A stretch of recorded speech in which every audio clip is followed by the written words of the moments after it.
two, one, boost ignition, and liftoff. All systems are go. Welcome to the Lesbo and the Bean universe. Lesbo and the Bean. LATB, LaTB, where mixed martial arts and the UFC get silly. Big silly. Buckle up and move your tray tables to their upright position. And please, somebody shut that baby up. It's time for Lesbo and the Bean. Welcome back. Episode 163, post-show recap, Ricochet from the eventful Saturday fight night out of Wisconsin. I gotta say, the fans did not show out. The fans did not show up. Undersold. Definitely empty seats for the end of the night. Educated, were they? They were definitely hometown favorites that they were rooting for, and when they didn't come through, they weren't happy about it. I didn't notice very much of the audience, honestly. It wasn't there. The gate was super small. One of the lowest gates ever. A lot of people saying that UFC more than likely is not going back to Wisconsin. Huh. Interesting, right? I would think they were a fight culture. It seems like they would like it. So. It does seem like it'd be a fight culture. I thought like a lot of good wrestlers come from Wisconsin or something, is what my prejudice would be of Wisconsin. I bet a lot of good wrestlers come from there. Definitely, yeah. Tough thing. What else do you got to do in the winter other than get into a room and train to kill somebody? I mean, that's what you would do out there. No, there's a big fight contingency, but before all that, again, we're going to have a little extra bonus if you stick around all the way to the end of the credits this time around, but or I don't know, I might release it in another episode. Interesting. I don't know how I'm gonna do it. Yeah. Interesting. I was gonna say, because we talked about the Jesse Jets Clark versus Andrea Lee, which ended up falling out just via for shits, Friday. Should we tell them what the surprise is? I guess it doesn't. Yeah, we've done it before. Yeah, we recorded just the last two fights, just for shits. Just our live breakdowns of what kind of happens. With the mic in the room, I didn't feel like we were just breaking down the co-main event and main event, which were phenomenal. Really, really fun time watching those fights. Lot to be said throughout the night. It definitely started off not so well when we had a fight fallout with Andrea Lee and Clark, who missed weight again. No. Oh, yeah, Jessica Clark. So before we even talk about the fight night, that ended up falling out, making it a 12-card bout. Mm-hmm. But a lot of people were staying away from that fight in general, so it didn't really hurt me. But it is one of those things. You got to follow us on Twitter. Also, another person you should follow on Twitter, MMApodcast.com. Giving a little live shout out, and to Matt C on the YouTubes. Thanks for the love. Always appreciate it. If you're whoever else out there, remember to like and subscribe. Tell a friend. Try it out. Yeah, tell MMA Podcast that we sent you when you follow them. Just so you know, sucker. So, JK. Anything else that started off the night before we even got in there? It's gonna be 13 days till we watch fights again, right? Do we finally have a little bit of a break? I don't know. I didn't think so. 232 is Jones Gustafsson, right? Correct. And that is the 29th. And there's no other fights in between. There is there is no other fights I'm seeing. We're about to have a little bit of a break. Fortunately for the fans, we're still going to be coming at you with our scheduled podcast. We're going to have to talk about everything. Snoopy. There'll be a whole bunch of, you know how they play those Christmas movies, nighttime before. What's your favorite Christmas movie? I know we're not there yet, but I gotta go with hacky ass Die Hard. So I gotta say Die Hard, but if it's the comedy that's like a feel good, Home Alone 1. No, actually, that's a lie. Home Alone 2, just because of the electrocution scene, but that's attempted murder. Nowadays, after this post-Me Too movement, that's attempted murder with the little blonde kid. Unless you're in Florida, stand your ground. Just saying. True. They were in New York, though. But, I like Scrooged with Bill Murray. Interesting. I always just was like, this is on again, and change the channel when I was a kid. Oh, I love that movie. Okay. I love that movie. I might have to put that. It's getting close. I haven't There's seen that not in a two, bit. but I like every single one of the versions of that you get visited by 3 ghosts. The ghosts of Christmas past, present. You're a future. fan of that. I do like that. Interesting. Isn't that weird? That is really weird. I just definitely realized am. 'cause I'm like, I'm not really into ghosts, but I'm like, I do like that. Like, So you were all about actually Ghost yeah. and that movie and the forbidden freaking bowl making scene. Anyways, yeah, Holiday episode. Yeah, it's not yet. I'm gonna have to put a hat on it already. So I'm more of the action Christmas type of guy. Give me some action So we comedy. could break down. No, even if it still, we'll do the prelims maybe on the Sunday and then the main card, but I don't even know if the card's good enough to do that. Oh, it's good enough. To break down prelims separately. Oh yeah, it is. John Bones Jones, Gustafsson headlines it, but Christina Cyborg versus Mata Leon herself. Oh, that's not the main event? That's a co-main. Oh, shit. Yeah, there's some fights on that card. I was looking at it. Yeah, that might be I'm worth ready. separating. Oh yeah, that's a pay-per-view. Sunday. We were trying to split up those pay-per-views, but we've been hit hard as of late. It's going to be nice to have a little bit of a break. I know my lady has been like, man, I feel like fights have been on all week. Evil Twin was saying the same thing. I know Lesbo's also been like, dang. Every day. What are we going to do this Saturday? We got fights, girl. We got fights. So now, finally going to have a little bit of a break, but we got to recap and Ricochet, this 12 bout event from Wisconsin. Started off with Juan Adams versus Chris De La Roca. TKO round number 3, 58 seconds into it. Juan Adams all over 85 or 9,500 on DraftKings. I had him everywhere, had Juan Adams everywhere. De La Roca actually looked better than he ever has in there at his advanced age and had less of a gut than ever. What I really came from this, I think you were highlighting it as well over the night, Lesbo, was Juan Adams might not be all the way there yet. His gas tank looked rough. The fact that DC, Daniel Cormier himself, was saying the TJ Dillashaw of the heavyweight division, wrong. I am sorry. Juan Adams has a lot of growing to do, and via his post-fight weigh-in, where he has to cut from 275, 278 to make 265, his recovery food for that was 6 bags of Oreos, bag of condoms, other snacks, jelly beans, and all sorts of juices to drink. So, if you're a professional athlete, regardless of what weight division, you shouldn't be eating that level of sugar. I think he had double stuffed Oreos, like a couple sets of those. And people are like, you're not going to really eat all those. And he's like, I don't know. But he got that BD energy. I mean, big genital energy. Via the Irish Dragon. But I was really actually scared off of what I saw from Juan Adams in that. The Kraken, it's got to be taking a step back. I think guys give him a lot of trouble. If Derek Lewis, with his bad cardio, comes in with an overhand right, I mean, Juan Adams was eating every single punch. And it was just Roca was wearing it way worse. How did you feel that one went down by the end of the night? Where do you go with these guys? I really like the Kraken going forward. I think he had a lot to learn from that fight. We always say how a guy doesn't learn anything if he's finishing everyone in the first round. And until that moment, the Kraken wasn't. So he didn't know he had anything to fix. Now he had a guy like De La Roca pull him into deep waters. He knows he has something to work on, and I think that's only going to make him better. I like everything about it, the way his body works. And his fix is so small because everything you're saying is, oh, we just give him, I don't know if it's the Paradigm Training Center or where he's, if that's a good enough camp for him. Maybe he needs to step up to that next level of training center. But nutritionist. Very simple. Yep, He it is is. Nutritionist. All of a sudden this guy is like, Shredded. he's already going hard into the second round without getting winded. Right. Like Oreos alone, that garbage has to make you winded.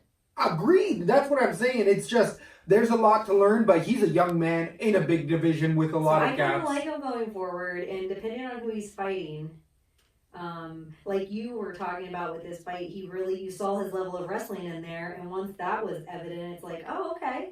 He might be Right. okay if he's not exhausted. So it got hairy in there a couple times. De La Roca really put in a valiant effort. Moving forward, I could see De La Roca staying around just because, again, it's the heavyweight division with not too many contenders. And Adams, hopefully they don't shoot him right up to the top of the division and they give him a couple lower key guys first. He does not need a huge step up yet, but big learning experience. Moving on to the 205-pound division, we had Mike Rodriguez debuting against Adam Milstead, and this was a big turnaround for me. I actually retweeted this on @Zoltanite on Twitter, the Bean himself, saying that I had an underdog play. This was one of my free bets in Mike Rodriguez because I started to hear as the week went on, Adam Milstead talking about if he doesn't win this fight, he's going to probably retire because he's not getting any shots to whatever. He's actually still working a full-time job. It's getting really hard. He's got kids growing up, and red flag, you start talking about retiring at all right before a fight. You say it afterwards that you were thinking about it, that's different. You say it beforehand, I'm putting money against you. So I had an underdog in Rodriguez, put him all over my DraftKings at about 8,400, somewhere in that range, maybe even 7,800. But TKO round number 1, I like Rodriguez, but Milstead I think was already a foot on the way out, so I got to take that into account. What did you see in this fight? I really stayed away from it altogether because I really didn't like what I saw from either guy. I don't like what I saw from Milstead, and because I don't really like what I saw from him, it makes me not trust what Rodriguez was throwing out there. This was a finish via knee to the body. We did have a couple livers end up on the mat right, there was tonight. A ton of body work tonight. Ton of it. I mean, those guys are pissing blood. Itchy throat. I don't Guaranteed. know if my tea has too much cinnamon in it. Maybe it's a pepper. You got some pepper in there. You got some pepper in your tea? You got Who old put some pepper tea. delicious old pepper tea. But I slurp it on the mic. I agree. Milstead, we don't have to worry about. He retired officially directly after this. We had a couple retirements as well officially throughout the fight night as well. Milstead being the first one to lead it off, leaving his gloves in the ring. But Mike Rodriguez, again, a really good wrestler, is going to give him trouble. A guy with a weaker chin, he's going to be able to walk through at this point of his career. He actually got his first training, strength and conditioning training partner after he lost to Devin Clark. Good stuff here and making big changes for that young man. Moving on to the 145-pound division, we had Dan Ige winning a unanimous decision over the local debuting Jordan Griffin. I mean, this was a one-sided fight, all 3 rounds, 30-27. Ige took over everywhere, got hurt at times a bit, but Griffin's power, he swung very, very hard and connected. Ige was able to take it, and then once those big shots really slowed down, Ige on the ground took over. He was a solid favorite. He showed why. I mean, neither guy really goes anywhere because at 145, I think Griffin can beat the lower barrel guys, but he's got cardio issue and takedown issues he's got to work on. Ige's, though, a dark horse in the division. What do you remember from this fight, if you remember anything? I also think Ige is a dark horse in the division. I think he handled all 3 rounds. I don't know if he's that much better, but I really didn't love anything that I saw from Jordan Griffin. Everything I saw from Ige, I thought he handled himself really well inside there, and he looked just as dangerous on his feet as he did on the ground. He looked strong. He was overpowering. I really like Dan Ige. Doom, doom, doom. I think he is somebody that's going to sneak up. He's like a Landau Venata or something. Just in the way that he'll be like a sneaky play, little underdog, little Cheeto Vera. I like what I saw in there, for sure. At 185 pounds, we had Zach Cummings winning a unanimous decision over Trevor Smith. Called this a dirty-ass split all day. It was a stay-away on DraftKings, and it worked out because this was on no winning lineups that I saw. This was a low-scoring fight. Zach Cummings moving back up to 185 pounds.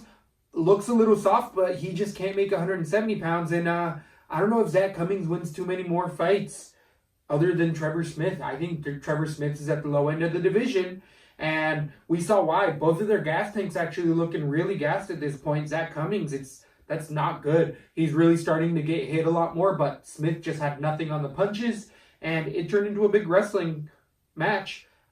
Zach Cummings moving forward on scare. I think both guys, Woo! when they try to feed them to these newcomers coming through the division that don't have good enough ground games, it'll tell when they get to Zach Cummings or to Trevor Smith. And if they get to Zach Cummings or Trevor Smith and don't have good enough stand-up, it'll exploit. I think there's a couple more games for both old dogs, and I think there's money to be made on both because they're both going to be cheap.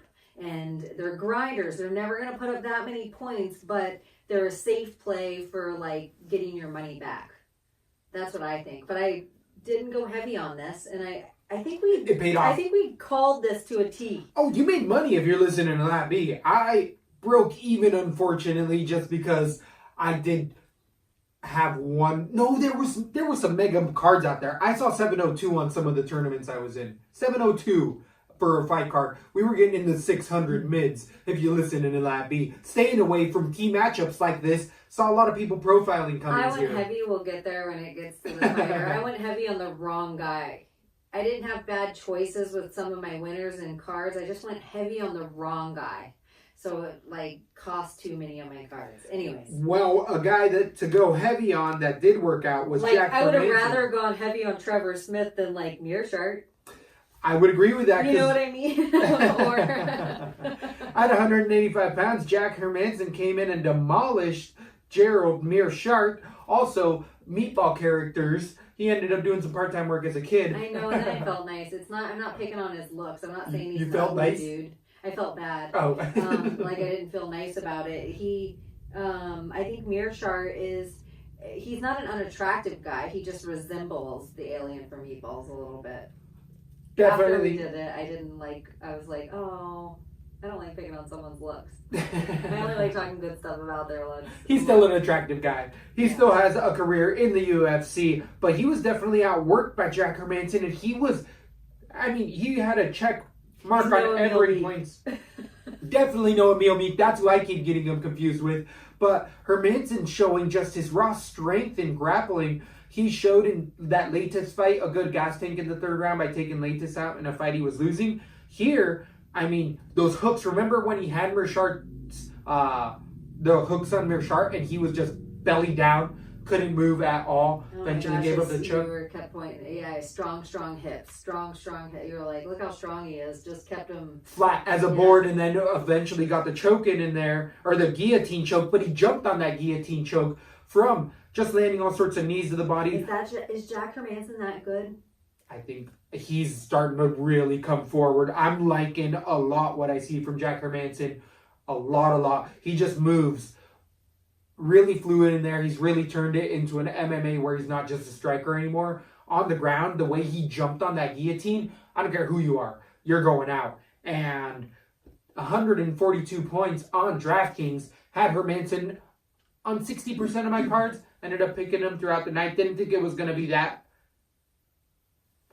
decisive of a finish. But I think we did say expose yourself to either one of these fighters because this could be a fight of the night potential. And it was for one guy. Yeah, I was totally off about Mearshart, and I really liked everything I saw from Jack Hermanson as well. And I thought Mearshart was going to have the way stronger ground game. And how off. Wow. Or is it just pure strength? So it dominated. But yeah, I loved everything I saw from Jack Hermanson. Where do you go with Mearshart from here? I don't know. I'm nervous. Trevor Smith, baby! That's it. Are they the same kind of... Yeah. That's it. That's their fight. And then that's for loser leaves town in my eyes right and then there. Jack Hermanson's at Cummings? I think Hermanson's above Cummings because he also beat Latis as well. I think Hermanson's, yeah. But I could also see that against Cummings, and I want to be angry at that. But I don't think many people are going to be signing the dotted line on Jack Hermanson's contract. Same with Quan Adams. There's not a lot of heavyweights that are going to be signing that contract immediately. Yeah, I agree. I Moving think Jack Hermanson's a scary MF. So we're getting into the first fight that I changed of the night that I listened to the show, and I was swayed. And I had Silva, and I switched to Gordon. decision, and I stuck with Gordon as well, thinking that the local hometown favorite to the Bean was going to come through, and I had Silva on the show, and I didn't have to out myself, but I did, because like we say is stay with your gut back then. Don't change all your cards. Make new cards. Make new parlays or Definitely. something. So I stuck with those two, and so I don't blame anyone but myself. But Jared Gordon, I also was a bias after I listened to you and then watching him at weigh-ins and stuff. He seemed like he had good confidence, blah, blah, blah. I was like, okay. After weigh-ins, I actually played Silva on a few, and I do feel like I was a bit on with Jared Gordon. He didn't come in with a prior injury that we know of, but he has already come out and said, I tore my LCL. I hope you guys are happy about it, because he got beat from pillar to post in there. Actually, it was a good brawl into the first and second round. I'd say the first round I could have given to Gordon, but Joaquin Silva was eating those shots moving forward, looking like a Terminator in there. The other thing, all the Roufas Sport guys lost. Woo! Did every single one of them lose? Did Lesbo tell you go with all or you go with none? You go with none. If you went with none, you did good. You did good as hell, and I had a card that did really well. Didn't have one of the Roufas Sports guys on it. So smart. So listening to Lesbo, that would have saved my night. You got to read between the lines sometimes. Trouble throughout life sometimes. Read between the lines and stick with what you got. But I did actually have Silva on a few cards. Gordon not so much, because he was over that like 9-1. And Silva, scary contender at 155 pounds. Definitely a fun guy to watch. Gordon. Was this a fight that was the sketchy finish where you're like, he's already out in there? No. This was Gordon literally being standing TKO'd, being held up by the fence. Where he was a 4-5 punch combination and went out on his feet with a torn LCL apparently. So Jared Gordon, take a break, dude. Heal up. He's still got that hand injury. Got to heal that knee up for a little bit. But Gordon he's a punching bag in there. That's his biggest attribute, is that he moves forward with whatever you hit him, but now that he's facing heavy punchers that can keep up a pace, Homer Simpson defense doesn't work that well the further you get into the UFC. Fun guy to watch in Silva. Moving on to Takrar Close winning a split decision against Bobby Green, second retirement of the night. You credit is because I switched to you from Green to the close decision. I think I might have had close on air or not, but I felt okay about it, but only because he was the closer to local guy. But Bobby Green was a good wager gager. I had Bobby Green on a lot of spots at 6,900 because I did say on the show, over 2.5 rounds if you want to make a bet that cashed. And also, Bobby Green's going to go to decision. So if he's 6'9", it's worth it. That guy always throws out a ton of punches. I mean, neither guy was Bobby Green ever really hurt in here? Leg kicks really added up in that fight, but no fighter really got anything in off, and it's because Bobby Green is elusive. But Bobby Green retired officially after this because he's tired of being in dirty-ass splits, and I think he has only himself to blame for... We called this 100%. What did he do? Man, he didn't touch me. He's grabbing my gloves. Hey, man, you didn't hit me. Hey, shaking my head. Nah, man, that didn't hurt. Yeah. That tells the ref that hurt. That tells the judges that hurt. He gives it away. Gives it away, Bobby Green. Takrar Close, he's going to be in dirty-ass close decisions. Non-stop. It's not going to change. He point fights. Yeah, I was just about to say, does he lack power? Yes. Does he lack power? Yes. 100%. 100%. And he can't go down in weight. His body is tight.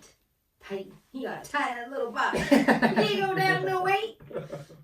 So he doesn't have that Cummings flab on his belly. Yeah, not at all. Not at all. Bobby Green, we don't have to worry about where he goes. He's officially done with MMA. Good luck to Bobby Green in any of his next endeavors. That's a damn shame because he has some skills. He's fun. He ruined some people's fight nights. I think he could go to a 1 and beat a lot of those guys and get paid right there. So maybe his retirement officially. Don't be silly. You good, boy. But it's like what we've said multiple times with these retirements. It's like, yeah, I'm retiring from the UFC. Boy in a racist way. It's Bobby Green. If it sounded racist. All right. But he's saying he's retiring stateside so he can fight in Japan or Asia, I mean. Oh, good. You know, it could be. I'm just saying, I don't know. Because I bet you they come over with them paychecks, Bobby Green will put the gloves back on. But they put on a show for Friends. They really did go out there and really fight each other. I thought it was a good fight. It was a fun fight. That's what Green does. So I could still see him sticking around. Moving on to the 170 pounders, we had Zach Otto versus Dwight Grant. This was actually a local boy in Zach Otto coming off of one of the worst calls of the year in my eyes. Dwight Grant didn't deserve to win that fight, but he didn't deserve to lose it either. I did think he did enough striking-wise to win about, I believe it was like over 60 strikes landed positively for Grant, and he still lost due to one takedown was landed the entire fight, and it was for Otto. But not a lot really happened in this fight. I actually exposed myself because Dwight Grant was at 9-4, so there was times with Bobby Green and a couple other underdogs like Silva on my cards that I had the money to pay. So I was like, ooh, look, might as well put Grant. He's going to probably finish Otto. And it didn't work out. Leave money on the board. It works out sometimes. Leave money on the board. Great advice. Great advice. What do you feel went down in this debuting Grant fight? Nervous about Grant going forward. Nervous about Otto going forward. I think if I had like a computer button and if we were a news station and we had money behind graphics, there'd be a big stamp that would go across both of them that said, douche, stay away. Stamp of non-approval. Yep. I agree with that. We really got to remember that, but I think the line is going to reflect that later on. Wrestling's got to work on clinch stuff for Grant. Otto, again, super tentative on that guy. Maybe a little home cooking there. What didn't have to go to the judges was Charles Oliveira versus Jim Miller. A lot of people saw this coming. Oliveira being a big favorite for a reason. Oliveira really starting to really stick to his game plan and not try to strike at all. Love it, because on the ground he is a monster, but he was one of those guys that fell in love with his striking because he knocked a couple people out with some knees, and he didn't even try to stand with Jim Miller. Immediately took him down, wrapped him up, and I actually am really happy for Jim Miller in this loss, because if he steps away, he took no damage, got paid big bucks, and done. Like, all right, Hanging out with his kids, great Christmas, payday before Christmas. Not a black eye. Not healing. Yep. No brain damage from it. Nothing. Just a tappity tap tap, money paid. Exactly. Not 15 minutes of hell. He doesn't even have a sore calf muscle. Agreed. He went out and actually partied and was like, whatever. Breaking his record. 2 records broken for the most fights ever, Jim Miller, this fight, and then most submissions ever to Oliveira, who already held the record for most submissions ever in the UFC. And so all of a sudden in the division, everybody already calls Murderers Row. Here's this other guy that you weren't even paying attention to. A guy that that's known to quit, but it could have been weight issues as well. 145 pounds at 155. Charles Oliveira's a monster. He's so strong now. He's a monster. He could be a 165er and be a fucking monster. Yeah, I'm liking everything right now that I'm seeing from Charles Oliveira, but is he he's just the Damian Maia, the 155. Snaking his way up the division. Then we had... Because it still was Jim Miller, so we'll see. Like, it's hard to go and at this point of his career. It's hard to call out Max Holloway when you just beat Jim Miller. 100%. 100%. But there was some interesting call-outs throughout the night. Moving on, though, where do we go with Jim Miller? I think he should step away. Oliveira, I don't know if it's a dark horse, because I think he's going to be a favorite amongst a lot of other fights right now. A lot of people see it. There's always just that when he hits that top 5, when somebody's like, no, I can fight your just submission off, he's like, oh shit, now what do I do? But what's next for him? Maybe like a Pettis? Big Pettis, not baby Pettis? I could see that, definitely. Gaethje, was Gaethje thrown? No, that was later on in the night. Who was the other one? I like that. I could see Pettis in there. There's Pettis so many other 55ers. In my opinion, Pettis is a guy this is going to be controversial. We're going to get emails about it at lesbianthebeen@gmail. Pettis is a guy that's hanging on to top 10 in the 155 on pure name recognition alone. He was on the Wheaties box. Was on the Wheaties box. That's his claim to fame. And he has a portion in his garage. I know. You've said it on our show 100 times. Because that's what it is. That's all he is. That's what I'm saying. So he is a guy that is only hanging on to the top 10. But he can kick your spleen into next week any second, and he's done it to guys. But mental issues, maybe getting, it's hard to wake up and train when you were sleeping in silk sheets. Well, he's been paid before. He's been paid, and he's always been a guy who's been prone to injury as well. I agree with what you're saying. I like that fight with for Oliveira. If you can't get through Pettis' punches, then... He can't. Oliveira's lost to Pettis, I believe. They fought before. No I mean, Oliveira's been in this game. He's been in it for a while. He's been in since he was 21, 22. He's, only 28, 29 now? Still a young man. Do they fight at 145? Either there or 55, because Oliveira's jumped around before there. Or in between these weights as well, but definitely looking better at 55. Anyways. Going on to the 35ers, we had Sergio Pettis debuting at 135 pounds, coming in and losing to Rob Font in a unanimous decision. Here, the Bean letting you down. I had Sergio Pettis in a decision on the show. Also put a free bet on there. Unfortunately, did not come through. One ended up hitting with Rodriguez, but the plus money, 135, underdog. Sergio Pettis, baby Pettis, was overwhelmed by a bigger fighter in there all the way around. There was nowhere he won on the ground, was getting eaten alive, and not wearing the punch as well. Baby Pettis, not at 125 pounds, is just time to move to one championship and be in there with DJ and all of his new opponents. And just use your name. Yeah, 100%. A former UFC fighter, contender. You don't think Font's next level? I've always been a Font fan, and I'm surprised I picked against Font in a lot of spots, but he's been going up against beasts. It's because you had Baby Pettis bias because you said he was going to be the better Pettis. But maybe both Pettises, maybe they're peak Pettis. They peaked already? They've peaked Pettis? Or maybe Baby Pettis can't go any further past, like everybody knows their tells, and he can't go any further past his teacher because of loyalty. Like, maybe he needs to go to a new camp, but stays with his brother's camp, and his brother's taking him as far as he can. I can see that there's time. I mean, still a young guy. Yeah. Anthony Pettis still a young guy, I believe, 31, 32. Either bring some fresh eyes into their camp, or maybe they just need to take a travel during the season to go bring some fresh techniques back to their camp for everybody. Right. Just a thought for both Pettis brothers, because it seems like they've hit a rut. And Rob Font, still a underdog, dark horse in the division. Tons of power, good movement, good on the ground. Rob Font, sneaky guy in there, but he's got tough fights ahead of him. I had Font, and I had him on a couple of cards, and he was worth a decent amount of points, but he was the favorite, wasn't he? He was the slight favorite the entire time. Oh yeah, you don't ever you're like, I'm not going to tell anyone favorites. There's no point. On my free bets. Everybody else is telling you it's a favorite already. Yeah, exactly. Hey, I literally almost put other fighters that were like plus 200 and 300 as it, but as morals here, I can't do it. It's only, and if it's only one or two, it's only one or two or just one. Took a shot. You can put the other parlays in. Well, I guess sometimes when it's all a parlay, like, but even if they're plus money or, if it's good, that's fine too. As long as it's together with three other ones. I like when other bet things do that, if you ever put that out. Interesting. Okay. Well, even if there's a winner involved in it. So definitely stick around. Follow us wherever you can. Twitter, Facebook, and the YouTubes. Instagram as well.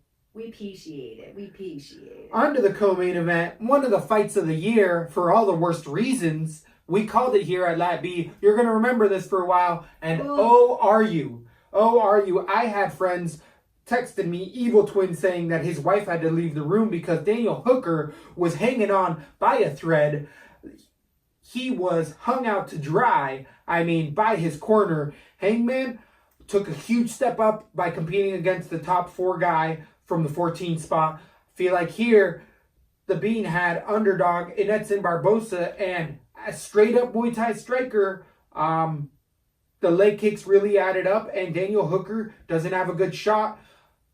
The way that you beat Edson Barboza is getting him to the ground, and I didn't think Hooker was going to be able to do that, and he wasn't. And then it was only a matter of time till the end. But if there's somebody who left the liver or took a couple years off their life out on that mat, it was Danial Hooker, and his corner should definitely be thinking twice. He should be thinking twice in there because that could have been stopped in the second round easy, and it would have been not a big deal.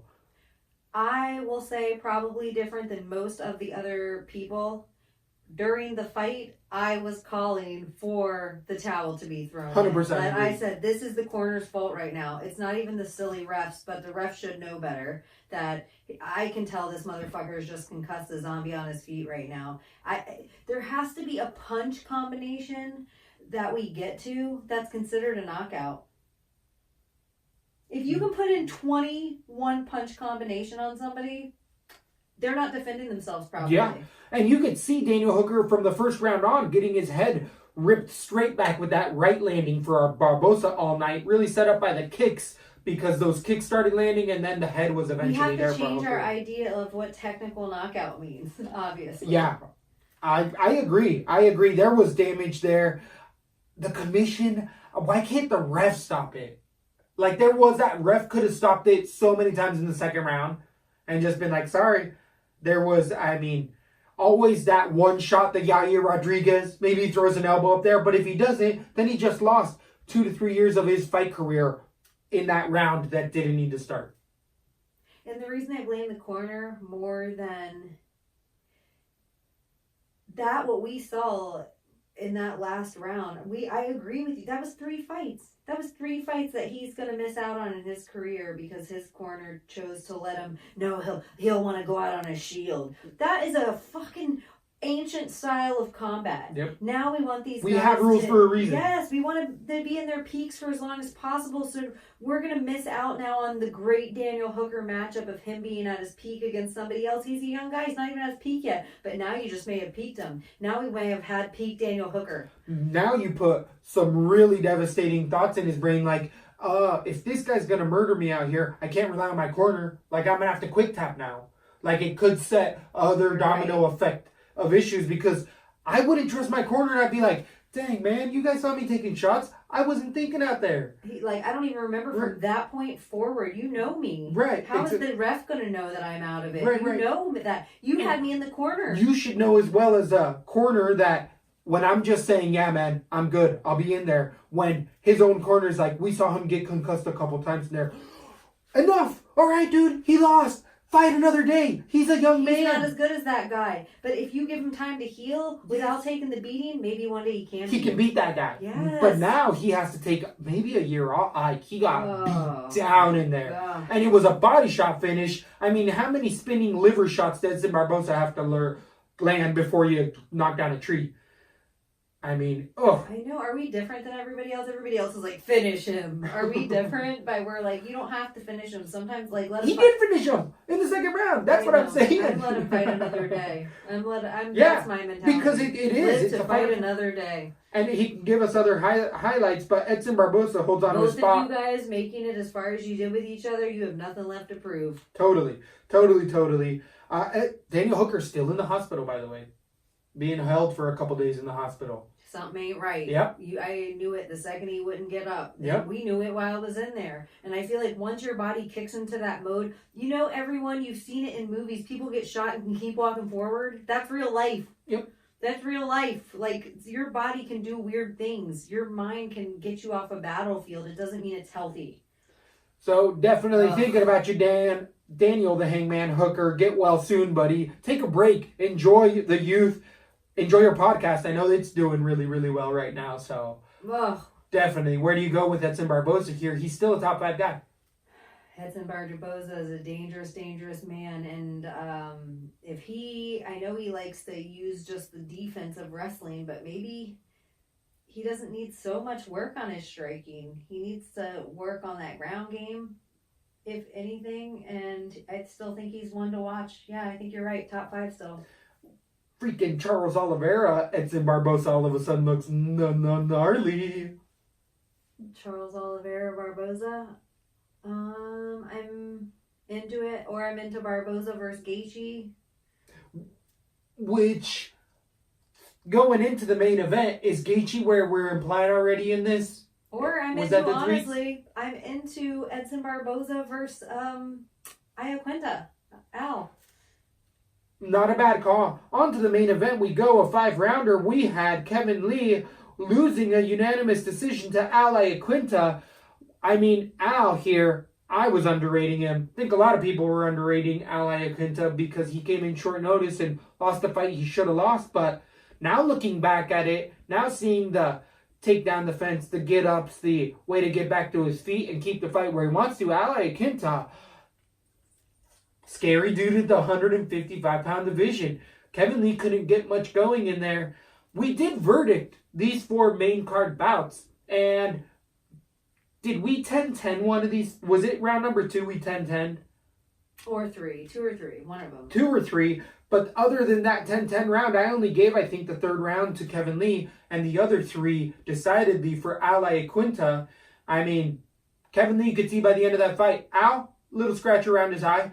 Lee can barely see out of his eyes today. He was also held overnight at the hospital I could be a little bit more wrong on that. Maybe he wasn't. I think he did go to the hospital, but Al, fun dude at 155 pounds, a realtor, definitely showing. I really liked Al going into this fight. I think he had the better hands. I think it isn't that Al is so underrated. It's that Kevin Lee is so overrated. And I said this would be controversial then, and I still think it's the same thing. His mouth got him to where he's at, and no one recognizes it. He bamboozled everybody. Interesting. He just ate up Edson Barboza, who just put in a great showing too, though. Against the number 14 know guy. Edson Barboza, we know his Achilles heel. If you put him in there against somebody with a ground game, donezo. We know Kevin Lee has a ground game, and he has a really tight squeeze. But if you use Al's game plan, which we saw, the game plan in the first fight and the second fight, identical second rounds, that if you can take a figure 4 across your body and lay there and battle out Kevin Lee's wrist and not get that choke in, the same choke that got Chiesa out. Then if you can do that and just battle him, he'll burn out his arms, and then he is gassed and can't have any heat on his punches, and you can just pick him apart. That's what I think the game plan is. As long as you can just take that second round, I'm going to have tons of power. I'm going to take you down. Yeah, like you're saying, first round, he battled his takedowns the whole time and had better to pick him apart on his feet because Kevin Lee fell in love with his hands. The corner told him, you're going to have to get him down. You're not as good as him on the feet. So he tries to get him down. The one time he does get him down, let him take you down. Relax. Just breathe. Get your composure. Battle one wrist. As long as you battle one wrist, you saw he buried his head into his arm, so he protected himself from those occasional punches or elbows and then just held that wrist. And he did it in the first fight, and he did it in the second fight. And I think anyone that goes into with Kevin Lee right now with that game plan, he's not going to win too many fights unless he changes his game plan. Definitely agree. Anyway. Definitely agree. That it was definitely interesting. Now, Al Iaquinta, I thought Justin Gaethje immediately came out online and was like, I'll fight that guy. But as well, Al also said, if there's anybody who's... Has Gaethje fought Lee? No. Okay. Here's what I think is a good idea. I think Al versus Barboza, because even though Barboza got chewed up, this is where MMA math doesn't work. Even though he got chewed up by Lee, he might not by Iaquinta because he has a better stand-up, and Al's going to want to stand more because Al likes to use his wrestling in reverse more than get people down. So that's a whole different fight. Al's calling for the champ only now. He's saying he's the only one with the real reason because he went 5 rounds on a day's notice, no training camp, and no one's been able to do that. And he has a point there. That is so true. He puts himself in the talks for sure, beating Kevin Lee, like big mouth Kevin Lee, who I didn't think. But Edson was right there.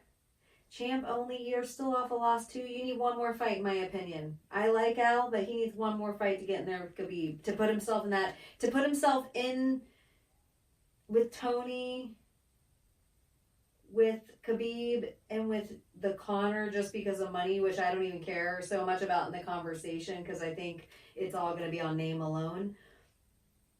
I think Al needs one more fight to get in that combo. What about Al Poirier?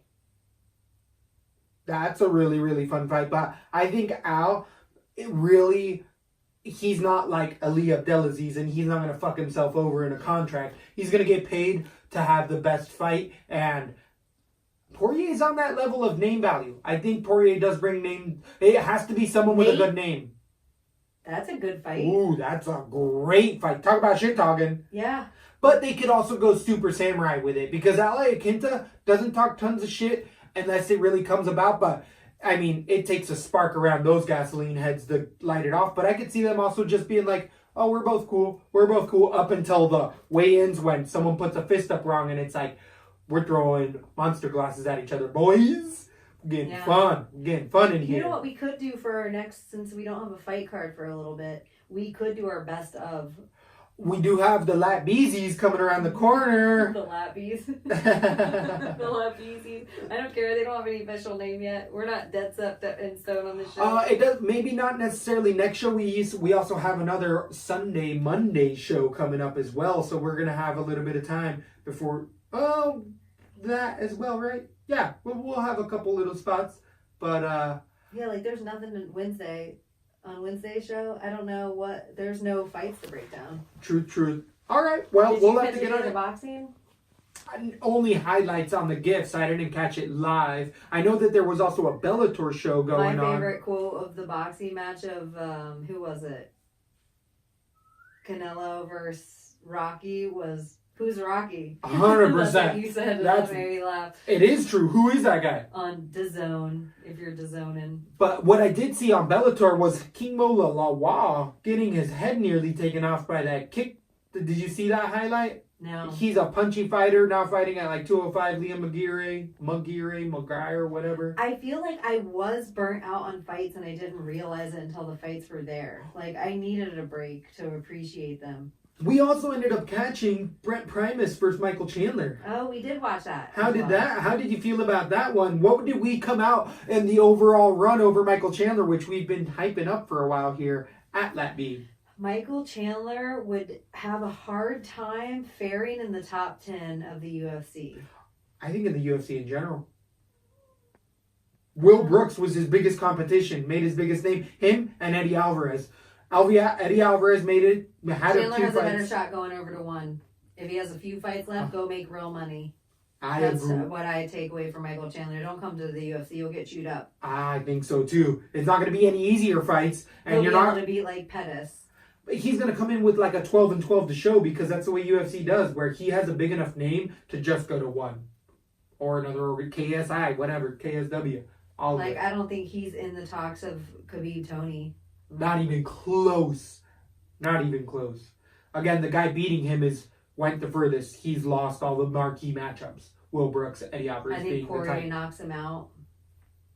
Yeah, a lot of guys. Yeah, like going. I think top 15 guys is a tough fight for him. Yeah. I think Charles Oliveira submits him. Oh, damn. Anything left before we head off into the yonder? That's it, I guess. Thanks again for listening, liking, and subscribing, and we'll figure out something to make this week's show fun. So see you soon. Lesbo the Bean! Thanks for listening to LaTB. For all things Lesbo and the Bean, head over to lesboandthebean.com or follow us on Instagram, Facebook, and Twitter.